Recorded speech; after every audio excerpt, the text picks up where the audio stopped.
একটা রেস্টুরেন্ট যেটার প্রত্যেকটা দেয়ালে রয়েছে বাঙালিয়ানা এবং শৈল্পিকতার ছোঁয়া। ওই যে মানুষ বলে দেয়ালেরও কান রয়েছে, কিন্তু আমি বিশ্বাস করি যে দেয়ালের নিজস্ব ভাষা রয়েছে, শুধু আপনাকে ফুটিয়ে তুলতে হবে। রেস্টুরেন্টের আউটলুকে যেমন বাঙালিয়ানা ব্যাপার রয়েছে, ঠিক তেমনি বাঙালিয়ানা ব্যাপার রয়েছে তাদের মেনু কার্ডে। তো ওই দিন দুপুরবেলা 7-5 না ভেবে চলে গিয়েছিলাম বরিশালের নতুন উদ্বোধন হওয়া রেস্টুরেন্ট, জি কালাইবাড়ি বরিশালে। এবং রেস্টুরেন্টে ঢোকার সময় দেখলাম ওনারা এরকম মাটির চুলাতে রান্না বান্না করার প্রিপারেশন নিচ্ছে। তো আমি ওনাদের মেনু কার্ড দেখে অর্ডার করে দিয়েছিলাম গরুর লাল ভুনা, যেটার দাম ছিল 180 টাকা, গরুর কালা ভুনা যেটার দাম ছিল 200 টাকা, এবং পাতিহাঁস যেটার দাম ছিল 220 টাকা।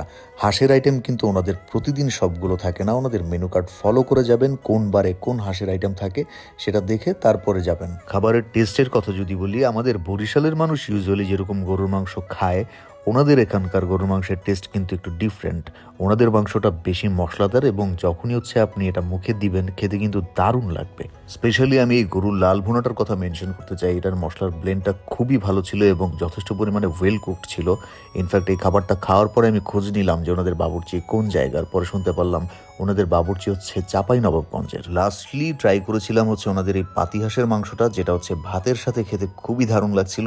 স্পেশালি এই যে মশলাটা, অ্যাগেইন আমি মশলাটার কথা বলছি, মশলাটা দিয়ে যখন ভাত মেখে খাচ্ছিলাম সেটার ফ্লেভারটাই ছিল এক্সেলেন্ট।